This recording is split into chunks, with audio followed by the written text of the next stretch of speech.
అందరికీ షాలోం వందనాలు. మంచిది. ఈరోజు ప్రాముఖ్యమైనటువంటి సమయంలోకి వచ్చాము. ఇంతవరకు చక్కని మంచి ప్రార్థన, బలమైనటువంటి యొక్క ఆత్మ సంబంధమైనటువంటి ప్రార్థనతో, అలాగనే ఆకర్షింపబడేటువంటి యొక్క పాటలతో పరమ తండ్రి ఇంతవరకు మనల్లో అనేక రీతిలుగా తన బిడ్డల ద్వారా నడిపించినందుకు ఆయనకు ప్రత్యేకమైన వందనాలు. ప్రాముఖ్యం ఏంటంటే ఈరోజు అంటే పోయిన వారంలో మనం చెప్పుకున్న వాక్యం ఏంటి? హల్లెలూయా. అంతకుముందు వారం ఫస్ట్ దుష్ట స్త్రీలు, రెండవది దుష్ట పురుషులు. దుష్ట స్త్రీలు, దుష్ట పురుషులు. మరి ఈరోజు ఏంటి? మూడవ పాఠం అని చూస్తే ఈ దినము పాత నిబంధనలో గల అబద్ధ ప్రవక్తలు మరియు అబద్ధ ప్రవక్తులు. అబద్ధ ప్రవక్తలు, అబద్ధ ప్రవక్తులు చదువుకుందాం ఈరోజు. ప్రాముఖ్యం ఏంటంటే ముందు ఇక్కడ నేను చెప్పేదాన్ని బట్టి క్రమక్రమంగా ముందుకు వెళ్దామని నేను ఆశపడుతున్నా. అమ్మ సైలెంట్ గురించి అమ్మ చెప్పు. మంచిది. బిలాము ఇశ్రాయేలును శపించుటకు మోయాబు రాజు ఇతనిని పిలిపించుకొనెను అని చెప్పి ఎవరిని పిలిపించాడట? మోయాబు రాజును మోయాబు రాజును ఇతన్ని పిలిపించాడట. ఎందుకు పిలిపించాడో చూద్దాం ఒకసారి. సంఖ్యాకాండము తీశారామా? సంఖ్యాకాండము 22వ అధ్యాయము 24వ వచనం చదువుకుందాం. 22, 24 వచనం. యావే దూత ఇరుపక్కలను గోడల గల ద్రాక్ష తోటల సందులో నిలిచెను. గాడిద యావే దూతను చూసి గోడ మీద పడి బిలాము కాలును గోడకు అదిమెను కనుక అతడు దాన్ని మరలా కొట్టెను. పరమ తండ్రికి స్తోత్రం. ఇక్కడ మనం చెప్పుకున్నటువంటి మాట ఏంటది? ఒక రాజును పిలిపించినట్టుగా చదువుకున్నాం. ఇక్కడ సంఖ్యాకాండంలో ఏం చెప్తాం? ఇక్కడ యావే దూత ఇరుపక్కలను గోడల ద్రాక్ష తోటల కాడ సందుల్లో ద్రాక్ష తోటలోనే ఆ ద్రాక్ష తోటల మధ్య అటు ఇటు ఇరుపక్కల రెండు పక్కల అనమాట. రెండు పక్కల గోడ బలంగా కట్టి ఉందంట. అంటే ఒక దారిలాగా ఇటు ఇండ్లు ఇటు ప్రారీలు మధ్యలో రోడ్ ఎట్లా ఉంటుంది ఆ విధంగా కట్టిందట. అయితే ఇక్కడ ఒక వ్యక్తి దేని మీద ప్రయాణిస్తాడు?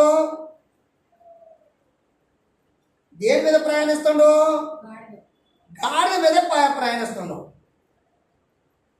కానీ ఇక్కడ ఏమైందంటే ఇక్కడ ఇశ్రాయేలును శపించుటకు మోయాబు రాజు ఇతనిని పిలిపించాడు. ఎవరట? మోయాబు రాజు ఇతని పిలిపించాడు. ఎవరిని? బిలాముని పిలిపించాడు. అర్థమవుతుందమ్మా?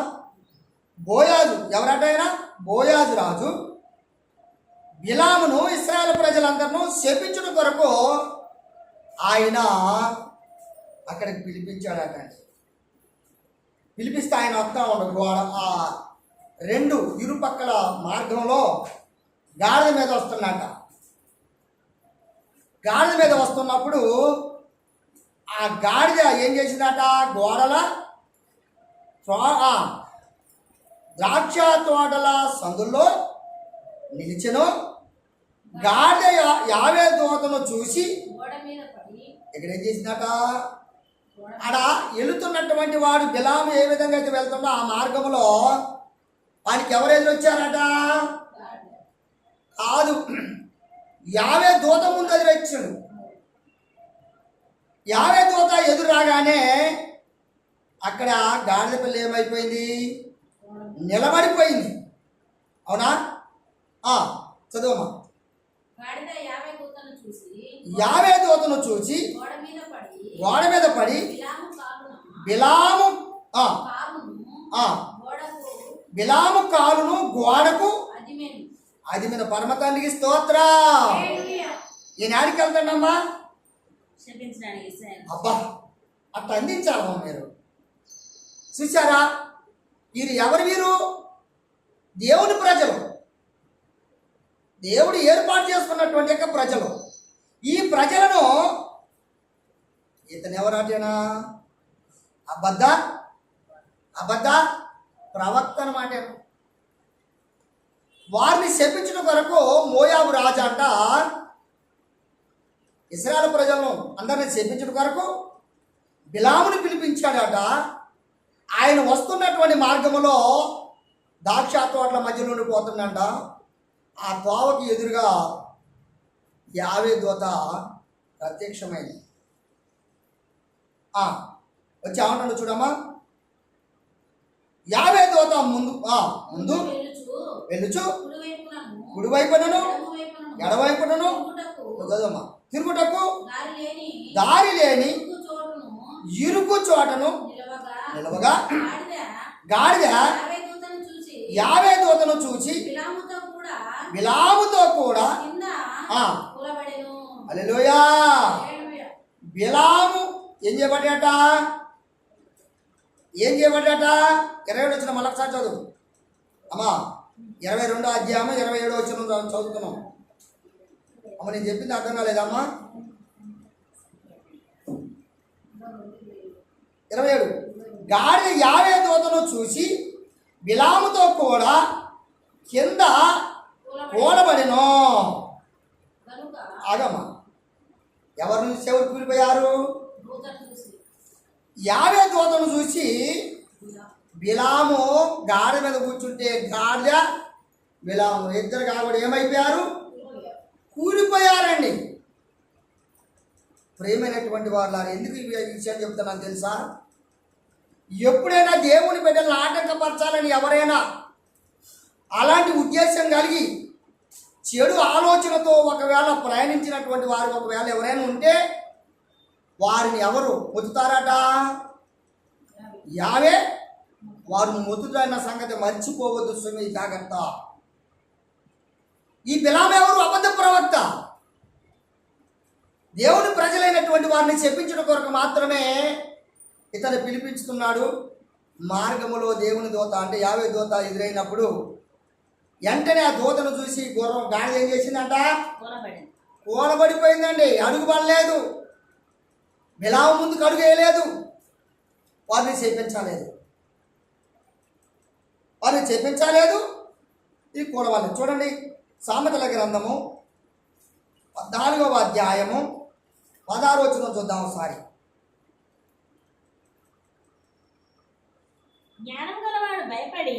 జ్ఞానము గలవాడు భయపడి కీడు నుండి తొలుగును. బుద్ధిహీనుడు ఎర్రబిగి నిర్భయముగా తిరుగును. పరమతాని స్తోత్ర. మీరు చూడండి అమ్మా, ఈ బిలాము యొక్క ఉద్దేశం ఏంటి? ఎర్రబిగిన వాడా కాదా? ఏమా అహంకారా కాదా? అగర్వం కలిగిన వాడా కాదా? అంటే పరమ తండ్రి దగ్గర భయభక్తులు లేనటువంటి వాడు అన్నమాట. అందుకే అంటాడు, జ్ఞానము గలవాడు ఏం చేస్తాడంట? భయపడతాడంట. కీడును తొలుగును. బుద్ధిహీనుడు అంట ఏంటక్కడ? నిర్భయంగా తిరుగును. త్వరగా కోప్పడివాడు మూఢత్వం చూపును. అదమ్మా, త్వరగా కోప్పడివాడు మూఢత్వం చూపును. మూడుడాటంటే వాడు త్వరగా తొందరపడుతుంటారు చాలామంది, కోప్పడుతుంటారు చాలామంది. ఉట్టినే దేనికి కోప్పడాలి? అనవసరమైనప్పుడు అంతేనా? నేను మా పాస్టమ్మకు ఊపికి తొందరపడదు కదమ్మా, అనవసరంగా తొందరపడదు కదా అమ్మ. నువ్వు చాలా సపోర్ట్ చేసిన తల్లి. ఒకసారి ఎప్పుడైనా మనము అనవసరమైనటువంటి యొక్క స్థితిని చూసి వ్యసన పడవద్దు. అనవసరమైనటువంటి క్రియను చూసి మనం హెచ్చించుకోవద్దు. అనవసరమైనటువంటి యొక్క మన స్థితి చూసి భయపడద్దు. అందుకే భక్తిపరులైనటువంటి వారిని భక్తిహీనులైనటువంటి వారు అభ్యంతరపరచడానికి ఉద్దేశించినట్లయితే వారు ఏం చేయబడతారని చెప్పబడింది? వారిలో తోయబడతారు, నష్టపోతారు, ఎరివారే అవుతారు. కనుక అలాంటి ఎరిచకలు చేయవద్దు, ఆటంకపరచవద్దు. సుమి జాగ్రత్త. ఇకపోతే రెండో వ్యక్తికి అడిగిపోదాని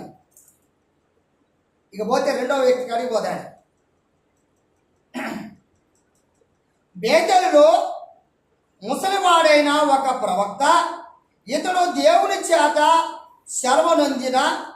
సెలవునందిన ఏరొక ప్రవక్తతో అబద్ధమాడి అతని ప్రాణము పోవుటకు కారకుడాయనో. ఏం చేయబడ్డాడు? ఇప్పుడేడా ఏం చేయబడ్డాడా? చూసారా? చాలా మంది వాళ్ళ చదివినాక వాక్యం చదువుతున్నారా? నువ్వు ఎక్కడ చదువుతున్నావో ఏం చెబుతున్నావు మాకేం అర్థమవుతుందా కదా? నిజమే కదా అమ్మా. నేను ఈ మధ్య బాగా నేర్చుకున్నా. ఈ మధ్య ఆయన వాక్యాలు చెప్పితే ఈ చివరి నుంచి ఆ చివరి దాకా ఒకటేమో రాత్రనే ఉంటారు తగిలి. మళ్ళీ వచ్చే వారం అడిగితే అయ్యి ఉండవు.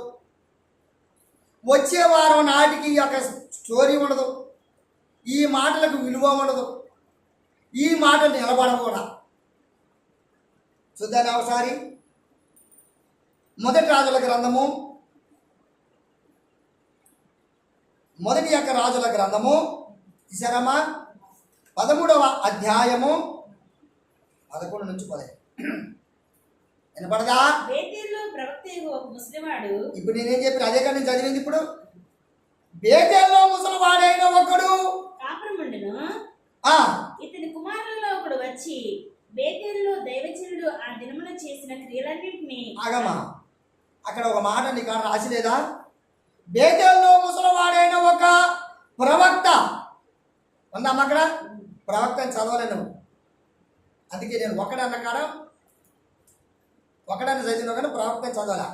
ఒక ప్రవక్త ఇతడు దేవుని చేత చెలవనొందిన వేరొక ప్రవక్తతో అబద్ధమాడి చదవమా అతని ప్రాణము పోగొట్టకు కారకుడాయనో. ఉందా మాట లేదా? అతడు రాజుతో పలికిన మాటలన్నింటినీ తమ తండ్రితో తెలియజెప్పగా వారి తండ్రి అతను ఏ మార్గంలో వెళ్ళిపోయానని అడిగాను. అంతటా అతని కుమారులు యూదా దేశంలో నుండి వచ్చిన దైవజనుడు ఏ మార్గంలో వెళ్ళిపోయినని తెలిపి వెంబట అతడు తన కుమారులను పిలిచి నా కొరకు గాడిదకు గంత కట్టుడని చెప్పగా వారు అతని కొరకు గాడిదకు గంత కట్టిరి. అతను దాని మీద ఎక్కి దైవజనుడిని కొనిపోవాలని పోయి మస్తకి వృక్షము క్రింద అతను కూర్చుండగా చూచి యూదా దేశంలో నుండి వచ్చిన దైవజనుడు నీవేనా అని అడుగుగా అతడు నేనే అని. అప్పుడు అతడు నా ఇంటికి వచ్చి భోజనం చేయమనగా అతడు నేను నీతో కూడా మరలి రాజాలను నీ ఇంటి ప్రవేశింపను మరియు నీతో కలిసి ఈ స్థలమందు అన్నపానం పుచ్చుకొనను. చాలమ్మా. ఇప్పుడు ఏరియాకి ఇప్పుడు ఇక్కడ ఎవరేం చేస్తున్నారు? అన్నపానములు పెడుతున్నారు. అవునమ్మా. ఇక్కడ మనం చెప్పుకున్నటువంటి మాట ఏంటంటే దేవుని చేత చెలవనొందినటువంటి వ్యక్తి అవునా కాదా? దేవుని చేత సెలవునందినటువంటి వ్యక్తి వేరొక ప్రవక్తతో అబద్ధం ఆడుతుండన్నమాట. ఈ మాట అతని ప్రాణము పోగొట్టుకుంటాట ఆయన. అందుకొరకు ప్రతి విషయంలో కూడా మనం జాగ్రత్తగా గమనించాల్సినటువంటి అవసరత మనకు లేకపోతే చూడండి. అదే రాజుల గ్రంథము 19వ అధ్యాయము 4వ వచనం కూడా చదువు ఒకసారి. తాను ఒక దినం ప్రయాణం అరణ్యములోనికి పోయి ఒక బదరీ వృక్షము కింద కూర్చోండి ఇదట మరణ దీక్ష గలవాడై యెహోవా నా పితరుల కంటే నేను ఎక్కువవాడిని కాను, ఇంత మట్టుకు చాలును, నా ప్రాణం తీసుకొను అని ప్రార్థన చాలండి. ఇప్పుడు పోగొట్టుకున్నాను ఇక్కడ మనం చదువుకున్నా లేదా? ఇప్పుడు నేను ఏం చేశాను? నా ప్రాణం తీసుకో అని చెప్తాను. అవునా కదా? వాక్యాలు చాలా జాగ్రత్తగా మనం చదువుకున్నప్పుడే దాని మర్మం బయటకు వస్తుంది, తప్ప లేకపోతే రాదు. వచ్చిందమ్మా? మళ్ళొకసారి చదవండి, అదే 4వ వచనం. తాను ఒక దిన ప్రయాణం అరణ్యంలోనికి పోయి, ఇక్కడ ఆగుదాయి. ఒక దిన ప్రయాణం అరణ్యములకు పోయి ఒక బదిరీ వృక్షం కింద కూర్చొని మరణాపేక్ష గలవాడై ఏం చేసిందట? బాది వృక్షం కింద కూర్చొని మరణాపేక్ష గలవాడై. ఏ పక్ష గలవాడేటట? మరణాపేక్ష. ఏమా ఎక్కడ చదువుతున్నావా యా పాస్టర్? నువ్వు మరణకారమైనటువంటి శిక్ష పొందినట్టు ఎక్కడా? నాకేం తెలవదే, ఇక్కడ నాకు కనపట్లేదే. మీకు ఇతరులకు డౌట్ వచ్చిందా లేదా? కనుక ఈయన ఏ పేక్ష గలవాడైండు? మరణాపేక్ష గలవాడైంది. ఎందుకు? అబద్ధమాన్ని ఎందుకు అమ్మా? అబద్ధమ మాటలు చెప్పినందుకు, అబద్ధమైన క్రియలు చేసినందుకు. ప్రియమైనటువంటి వారిని ఇక్కడ ఒక మాట, ఒక 2 నిమిషాలు మాట్లాడదామని నేను ఆశపడుతున్నాను. ఈ రోజుల్లో అమ్మా అందరూ బైబిల్లో చెప్పండి. కొంతమంది ఏం చేస్తారంటే విశ్వాసులు ఏం చేస్తారమ్మా? ఏమ్మా ఇవాళ వెళ్ళిపోయారు, మీ ఆడిపోలేదండి, మరి ఎందుకు రాలేదు సంపాదన? అబ్బా ఎక్కలేని తీరకలేని పని అండి. చుట్టాలు వచ్చారు, లేకపోతే ఇలా బజ్జీలు ఎక్కువైనాయి. మా నిర్మలమ్మ మాత్రం సంపాదన రోజు ఒకళ్ళు మిగిలి అనుకో, మిగిలిన మాత్రం సంచులు వేసుకొని బయట దారి పట్టుకున్నప్పుడు అవి బజ్జీలు పట్టరాలేదంటే మిగలేదని అర్థం. నేనైతే తెచ్చినప్పుడల్లా ప్రార్థన చేస్తాను, ఏమని? ప్రభువా ఎప్పుడు కూడా ఈ బిడ్డలు ఇలా మోసుకొని రాకుండా ఉన్నట్లుగా కంప్లీట్గా ఆమె బేరం ఇలా చేయని ఆయన నీకు వందనాలని ప్రార్థన చేస్తాను. ఎందుకు తెలుసు? అక్కడ కూడా నాకు స్వార్థం ఉంది, అది నేను తర్వాత చెప్తా. కనుక ఇక్కడ పరమతండ్రి పట్ల పరమతండ్రి భక్తులకి ఎప్పుడైనా ఒక అబద్ధం చెప్పరాదు, ఒక సాటుగోటు మాట చెప్పరాదు. ఇప్పుడు అర్థం ఉందా లేదమ్మా? ఒక అబద్ధమైనటువంటి మాట చెప్పరాదు, ఒక సాటుగోటు క్రియేట్ చేయరాదు. ఎప్పుడైతే మనం యథార్థంగా ఉంటామో అటు యొక్క యథార్థ జీవితం మనకి ఆపేస్తుంది. ఒకవేళ అలాంటి యొక్క యథార్థత లేనటువంటి వారికి ఏం సంభవిస్తుందంట? మరణం. అమ్మా ఏం సంభవిస్తుందంట? మరణం. అదే రాజుల గ్రంథం 13:14 చూడము ఒకసారి. మస్తకి వృక్షము కింద అతడు కూర్చుండగా చూచి,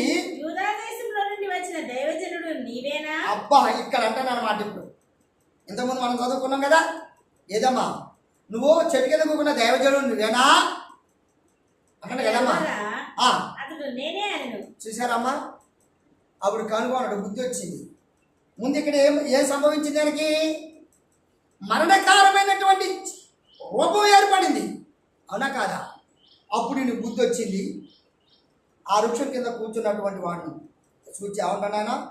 ఓదా దేశం నుండి వచ్చిన దేవజనుడు నువ్వేనా? అయితే ఏం చెప్పాడు? చదువుతాను. అప్పుడు అతడు నా ఇంటికి వచ్చి భోజనం చేయమనగా అతడు నేను నీతో కూడా మరలి రాజాలను నీ ఇంట ప్రవేశింపను మరియు నీతో కలిసి ఈ స్థలమందు అన్నపానం పుచ్చుకొనను. నీవు అచ్చట అన్నపానం పుచ్చుకొనవద్దనియు నీవు వచ్చిన మార్గమున పోవుటకు తిరగవద్దనియు యెహోవా వాక్కు చేత నాకు సెలవాయనని చెప్పాను. కొంతమంది ఏం చేస్తారంటే మోసం మాట చెప్పి ఏం చేస్తారట? అమ్మా మోసం మాట చెప్పి మోసపోయి యొక్క క్రియలు చేస్తూ ఏమంటారట? కడుపు నిండా భోజనం పెట్టడానికి ఇష్టపడతారట. మనుషుల్ని దైవికంగా భక్తితో దేవుని ఇష్టపరచరు, కానీ లోకంలో భక్తిలో మాత్రం భుక్తినిచ్చి సంతోషపరుస్తారట.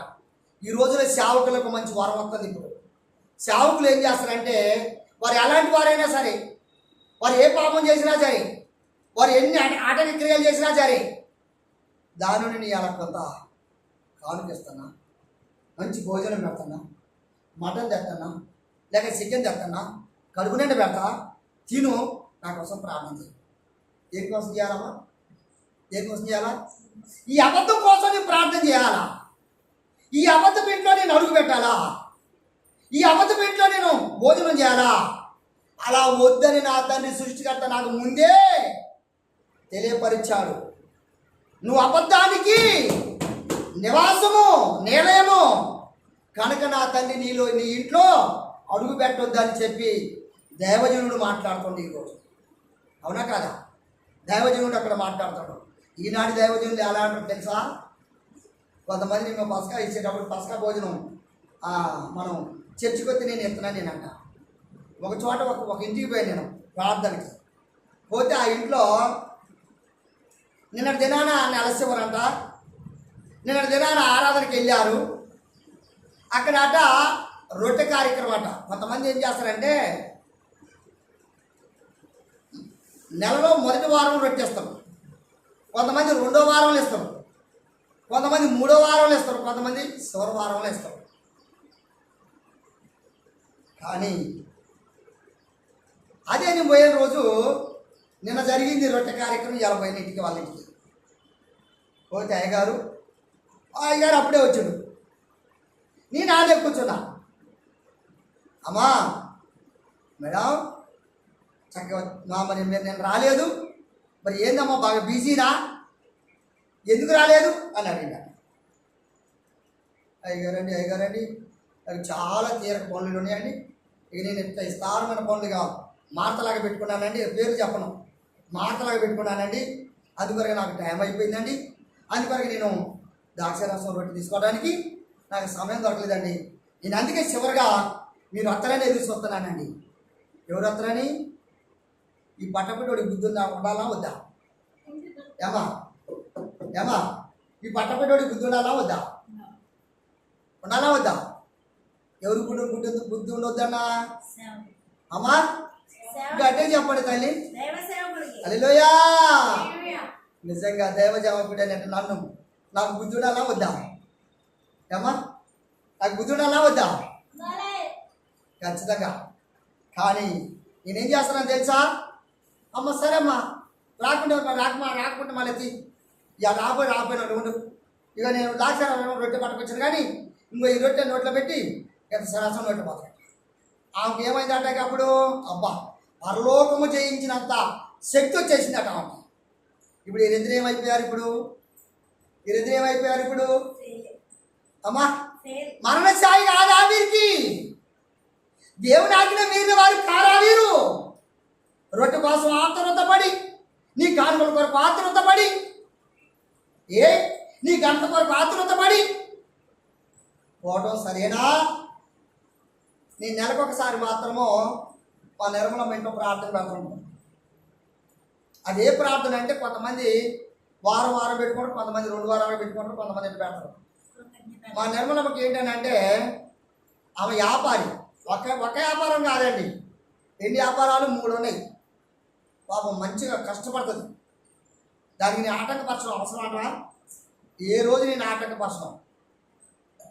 కానీ ఆమె ధర్మం ఆమెలో ఉంటుంది, ఆమె ధర్మం ఆమె చూసుకుంటుంది. నాకు అప్పగించిన ధర్మాన్ని నేను చూసుకోవాలా వద్దా? నాకు మొట్టమొదటి రోజు ఏం చెప్పినా మా స్టార్టింగ్లో నన్ను నెలకు ఒకసారి పెట్టాలి ప్రార్థన అన్నా. అమ్మ నేనైతే మధ్య మధ్యలో పెడదాం అనుకున్నా. ఆమె నాకు ఒక ఆటంకం అంటే ఒక అడ్డు చెప్పింది, అడ్డు చెప్పింది. అమ్మ అలాగనే అమ్మ అన్న. ఎప్పుడు పెడదామని ఆమెకే నిర్ణయించా. స్టార్టింగ్లో మాత్రం ఒక 10 రోజుల తర్వాత పెట్టినాం, తర్వాత 15 రోజుల తర్వాత పెట్టినాం, తర్వాత 20 రోజుల తర్వాత పెట్టినాం. ఇప్పుడు మాత్రం నెల చివరిలో పెడతాం. అంటే ఎందుకు? ఆమెకి కొన్ని పరిస్థితులు వరుసతో కలిసి రానందువలన ఇక్కడ కార్యక్రమం ఏది బెండు పడుతుంది, ఇప్పుడు ఏది కుంటి పడుతుంది? ఇప్పుడు ఇక్కడ దేవుని పని, దేవుని కార్యానికి రోజులు పెరుగుతున్నాయి, ఆటంకం అవుతుంది.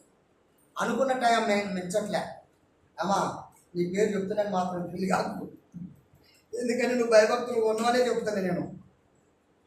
కానీ ఏదో ఒక రోజు పోయినప్పటికీ మళ్ళా అది రీజన్ కాదండి బైబుల్లో.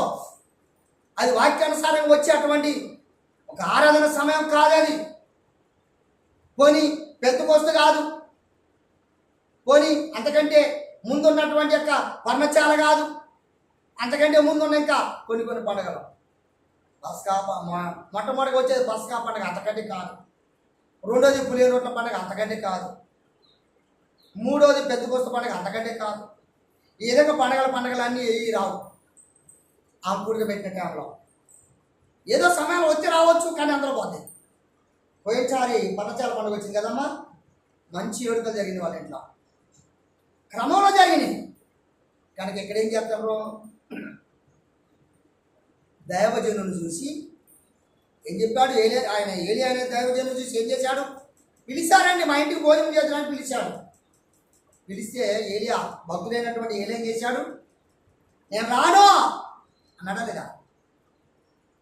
నా తండ్రి నాకు అలా శాసించలేదు, నేను రాను. అమ్మ మధ్యలో ఎప్పుడు వచ్చానమ్మా, వస్తాను, అసలు నా స్వార్థం ఉంది, ఎదురు చూద్దట్లా నా కళకి చూడండి, సొంతం ఎదురు. ఏ రోజన్నా వార్తదా అని చూస్తా, కానీ చెప్తుంది మొత్తం మీద. అయ్యారండి మా ఇంట్లో ప్రార్థన బిడ్డ, ఎప్పుడు బిడ్డ ఎప్పుడు పెడదాయి, సమయం లేదు, వాయిదాలు లేవు, ఏం చేయాలో ఎదురు చూడటమే. కనుక ప్రార్థన అంటే మన నిర్మలమ్మ కూడా ఈరోజు ఒక మాట ఖండిస్తాను. నేను ఏమనుకోండి, తెచ్చుకునే బహుమానంగా ఉండాలి, దాన్ని వెలిగించదు. ఎన్ని ఆటంకాలైనా, ఎప్పుడైనా మనం తప్పాము, మనం ఏదో అడ్డు పెట్టుకున్నాం, ఈ ఎటువంటి పనులు కూడా మనం మిస్ చేసుకుని వచ్చినాం, దాన్ని దృష్టిలో పెట్టుకోవాలి. మనం ఈరోజు అలా ఉన్నాం కనుకనే ఇప్పుడు తినగలుగుతాం, అలా ఉన్నాం కనుకనే కొంతవరకు జీవించగలుగుతాం. ఇప్పటి నుండి ఇదేం అనేది జూలై నెల, అంటే జూన్లో ప్రార్థన అయిపోయిందిగా, జూలైలో ఎప్పుడు పెట్టుకుంటాం ప్రార్థన, ఆ టైం పెట్టు, అంతే కదమ్మా. ఒకవేళ నెల చివర్లు అయితే ఏం చేద్దాం చెప్పు, ఏం చేద్దాం ఇట్లాంటి నేనంటే చెప్తా. నెల చివర్లు అయితే ఆల్రెడీ పెట్టుకో, ఉండడానికి ఇష్టపడం లేదమ్మా. అమ్మా అది వేరు, అది ఉంటుంది, అది వేరు, అది పెట్టు బాగుంటుంది. లేదా పగలే పెట్టుకుందానా, మంచిదే, పగలే పెట్టుకున్నాయి, కానీ నెల ఎన్నింగ్లో నెల ఎన్నింగ్ ఎందుకు దాంటాను చెప్పండి అమ్మ, నువ్వు చెప్పరా, ఎందుకు చెప్పు. రెండు విషయాలు ఉంటాయమ్మా. ఏముంటాయి అంటే, మన ఇంట్లో కూడా న్యాయమే అది, కానీ దానికి ఒక రీజన్ కావాలంటన్నా. నెలంతటా మమ్మల్ని బ్రతికించావు, మా వ్యాపారం వృద్ధి చేశావు, మా యొక్క ఆయుష్ పొడిగించావు గనక అందుకు నీకు కృతజ్ఞతాస్తుతులు చెల్లిస్తున్నామని చెప్పి రోజు ప్రార్థన పెట్టుకోవచ్చు. నిర్మలమ్మగా నేను నైట్ అంటే నా నైటే కాదు, పగల కూడా పెట్టుకోవచ్చు, కానీ ఒక డేట్ అనేది ఫిక్స్డ్ ఉండాలి మనకి, అవునా కదా. ఒక డేట్ అనేది ఫిక్స్డ్ ఉండాలి, కానీ ఏది తప్పించినా కానీ లైన్ తప్పేదామా, ఆ విధంగా వెళ్ళిపోతుంది. కనుక మిమ్మల్ని ఉదాహరణ చెప్పకూడదు, వీడియో అవుతుంది కనుక అలాగా ఇక్కడ ఏం చెప్తున్నారు, దేవుని యొక్క అధర్మంగా అడ్డగిస్తూ దేవజనుని మెప్పు చేస్తున్నారు. ఇది దాంట్లో కుదరదు, కనుక అది కాదు. కానీ త్వరగా వెళ్దాని ఇంకొక మాట చూసుకుందాం త్వరగా. 3వ వ్యక్తి కాడికి పోదాయి. సిద్కియా రాజైన ఆహాబు సిరియానులపై యుద్ధమందు విజయము సాధించినానని ఇతడు తప్పుగా ప్రవశించను. ఎవరు చదువుతున్నావా నువ్వు, మాకు చెప్పవా? ఎవరు చదువుతున్నావు నువ్వు, మాకు చెప్పవా? ఇంతకుముందు చదువుకున్నాం కదా మనం. 1 రాజులు 22వ అధ్యాయము, 1 రాజులు 22వ అధ్యాయము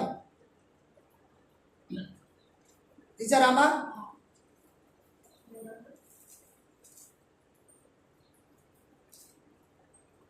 ఆ 22:11 నుంచి 22వ అధ్యాయం 11వ వచనం నుండి.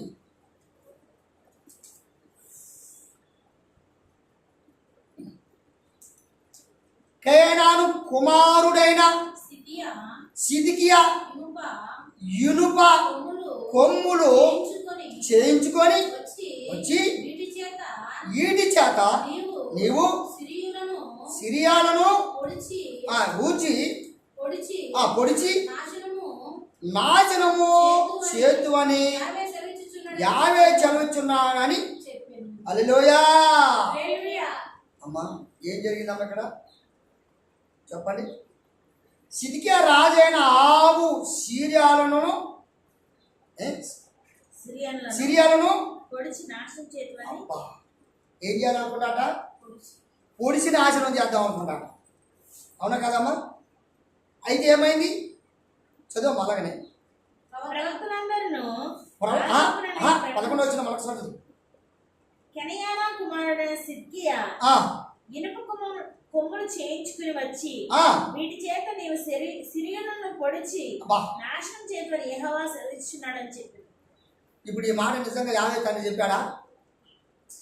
ఏమ్మా ఇది ఎవరు చెప్పారు ఇప్పుడు ఈ మాట? అబద్ధము. అబద్ధపు ప్రవక్తలమ్మా. అబద్ధ ప్రవక్తలు, అబద్ధ సేవకులు, అబద్ధ సేవకురాలు ఉన్నారండి ఇక్కడ బైబిల్లో. నేనంటలేదు, బైబిల్ చెప్తుంది. అబద్ధమైన మాటలు ఇగో యావే నాకు ఇప్పుడు చెప్పాడు. మాకు ఇక్కడ ఒక రాత్రి మేము ప్రార్థన చేశాను. అమ్మ స్వాజమ్మ, నాకు రాత్రి యేసయ్య వచ్చాడు మా ఇంటికి వచ్చి అంటాడు, అమ్మా నువ్వు త్వరగా వెళ్ళి వాళ్ళన్నింటికి వెళ్ళి ప్రార్థన చేయమ్మా, వాళ్ళు నీకు 100 పదాలు పెడతారు, లేకపోతే 1000 పదాలు పెడతారు. దేవుడు అలా చెప్తాడమ్మా. అలా చెప్పేటోళ్ళు లేకపోయారా? ఉన్నారు. కనుక ఇక్కడేం చేస్తున్నారు? అబద్ధం చెప్తా ఉన్నారు. అమ్మా అబద్ధం చెప్తా ఉన్నారు సోదరా. ప్రవక్తలందరూ ఆ చొప్పుననే ప్రకటన చేయొచ్చు. యెహోవా 12వ వచనం చదువుతుంది. 12వ వచనం ప్రవక్తలందరూ ఆ చొప్పుననే ప్రకటన చేయొచ్చు. యావే రాజువైన నీ చేతికి అప్పగించును గనుక రాజువైన నీ చేతికి అప్పగించును గనుక నీవు దాని మీదకి పోయి జయమంతుడు అని చెప్పి. అబ్బా ఏమని చెప్పాడమ్మా? జయమంతుతో ఏం చెప్పాడమ్మా? జయము. నువ్వు జయం పొందుతూ పో అని చెప్తున్నాడు. ఆ తర్వాత మికాయాను పిలువబోయిన దూత ప్రవక్తలు ఏకముగా రాజుతో మంచి మాటలు పలుకుచున్నారు. ప్రవక్తలందరూ అక్కడ ఏం చేస్తారట? మంచి మాటలు పలుకుతున్నారు. కనుక నీ మాట వారి మాటకు అనుకూలపరచుమని అతని అనగా మీకాయా యావే నాకు సెలవిచ్చినదేదో ఆయన జీవము తోడు నేను దాన్నే పలుకుదరను. అతడు రాజునందుకు వచ్చినప్పుడు రాజు మీకాయా నీవేమందు యుద్ధము చేయుటకు మేము రామోత్గిలాదు మీదికి పోకుందమా అని అడుగుగా అతడు యెహోవా దాని రాజువైన నీ చేతికి నప్పగించును గనుక నీవు దాని మీదికి పోయి జయమంతుడు అని రాజుతో అనెను. చాలమ్మా. అక్కడే చెప్పాడు, శస్త్రం చెప్పాడు. ఎవరితో చెప్పాడు? అక్కడ సిరిగే రాజు అయినటువంటి ఆయన చెప్పినటువంటి విజయం పొందుతామని చెప్పి 2 కొమ్ములు పట్టుకొని ఆయన ఏం చేశాడు? విధంగా పోయాడు. అక్కడ ఏమైపోయింది? అక్కడ మరణానికి గురయ్యాడు. ఇక్కడ ఈయనెవరైనా మికా ఎవరమ్మా? ప్రవక్త కాదా? ఈ ప్రవక్త మంచి మాటలు చెప్తాం. ముందు చెప్పిన ప్రవక్త ఎవరు? అబద్ధ ప్రవక్త. ఈ యావే పలుకుతున్న మాటలు మాత్రమే నేను చెప్పుతున్నాను ఇవాళ. అందుకు నువ్వు చేయబోతున్నటువంటి పని అది జయమవుతుంది, జాగ్రత్త అని చెప్తాం. అవునా కదా? కనుక ఈరోజు మనం చెప్పుకున్న ప్రతి మాటకు వ్యతిరేకం కాదు, కానీ మనం గ్రహించాల్సినటువంటి అవసరాలు కొన్ని ఉన్నాయి. అలాగే కొత్తగా వెళ్ళిపోదాయి. చూడండి, ఇంకో మనిషి కాడిపోదాయి. అనానియా 70 సంవత్సరముల పాటు ప్రవచించి దేవుని ప్రవక్తి అయిన యిర్మీయాను వ్యతిరేకించుటకు ఇతడు ప్రయత్నించెను. ఏమా ఎక్కడ చదువుతున్నావు? మాకు తెలియకుండా చదువుతున్నావు ఏంది? యిర్మీయా చదివాను కదా ఎమ్మటే. యిర్మీయా తీసావమ్మా? 28వ అధ్యాయము తీసావా? మొదటి నుంచి 28వ అధ్యాయం మొదటి నుంచి. సిద్కియా ఏలుబడి ఆరంభమున 4వ సంవత్సరము 5వ నెలలో గిబియోను వాడును ప్రవక్తయును అర్జును కుమారుడైన హరణ్య యాజకుల ఎదుగును ప్రజలందరి ఎదుగును యెహోవా మందిరంలో నాతో ఇలాగనెను. ఇశ్రాయేలు దేవుడును సైన్యాధిపతి యెహోవా ఇలాగ సెలవిచ్చుచున్నాడు, నేను బబులోను రాజు కాడిని విరిచి ఉన్నాను. 2 సంవత్సరములలోగా బబులోను రాజు అయిన నెబుకద్నెజరు ఈ స్థలంలో నుండి బబులోనుకు తీసుకొని పోయిన యెహోవా మందిరపు ఉపకరణములన్నింటినీ ఇచ్చటికి మరలా తెప్పించెదను. బబులోను రాజు కాడిని విరగొట్టి యెహోయాకీము కుమారుడును యూదారాజునైన యెకొన్యాను బబులోనునకు చెరగొనిపోయిన చాలా కొత్త వచ్చింది. 17 వచ్చిన దాకా పోతే మనకి మంచి సబ్జెక్ట్ అంతా అర్థమవుతుంది. అక్కడ ఆవిడ 1 నుండి 17 దాకా మీరు చదువుకోండి. వీడియో చూస్తున్న వారుగా కూడా ఇక్కడ ముఖ్యమైనటువంటి మాట ఏమంటున్నానంటే, అనాన్య 70 సంవత్సరముల పాటు ఏం చేశాడట? ప్రవచించిన దేవుని ప్రవక్త అయినటువంటి ఈర్మియాకు వ్యతిరేకంగా ప్రవచించాడట. ఏమా ఈర్మియా ప్రవచనం ప్రవశిస్తే ఇటనండి, ఈర్మియా ప్రవచనం ప్రవశిస్తే మెస్సీకి ముగ్గుతూ నెరవేర్పులు జరిగినాయి. మరి ఈయన ప్రవశిస్తే ఎన్ని సంవత్సరాలు ప్రవశించాడటేనా? 70 సంవత్సరాలు ప్రవశించాడట. అక్కడ చదువుకుంటున్నాం. ఈర్మే కాదమ్మా, అంతకుముందు. కానీ ఇక్కడ ఈర్మియా మాట ప్రవచనము, ఈర్మియా ప్రవచించిన ప్రవచనము దేవుని యొక్క అనుకూలమైనటువంటి దేవుని ప్రవచనము కలిగి ఉన్నదా? ఇతను ప్రవచించింది దేవుని యొక్క ప్రవచనం కలిగి ఉన్నదా? అంటే భక్తుడైనటువంటి ఈర్మియా మాత్రమే ప్రవచించినటువంటి ప్రవచన దేవునికి అనుకూలంగా ఉన్నటువంటి యొక్క మాటలు ప్రజలకు వినిపించినట్టుగా మనకు కనపడతాము. అమ్మా ప్రియమైనటువంటి వాళ్ళారా, ఎవరమ్మా ప్రియమైనటువంటి వాళ్ళారా, మనం గమనించేది ఏంటంటే ప్రవక్తలో బాగా గమనించండి. ఒకటే మాట చెప్తే ముగిస్తున్నాను. ప్రవక్తలు ఎంతమంది ఏ విధంగా ప్రవశిస్తున్నారు, ప్రవక్తలు ప్రవశించినటువంటి ప్రవచనము ఎవరెవరి ప్రవచనంలో నెరవేర్పులు జరిగినాయి అనే విషయాన్ని నెక్స్ట్ వారంలో మనం చదువుకుందాం. ఒక ప్రవక్త ప్రవశించినటువంటి ప్రవచనం అదే ప్రవక్త కాలంలో నెరవేరలేదా అనే దాని మీద ఏ కాలంలో నెరవేర్చబడింది అనే విషయాన్ని కూడా మీకు డేట్లతో సహా మీకు స్పష్టంగా చెప్పడానికి నేను ఇష్టపడుతున్నాను. మీ అందరికీ నా సహృదయంతో మీకు వందనాలు తెలియపరుస్తూ ఈ మాటలు ముగిస్తున్నాను.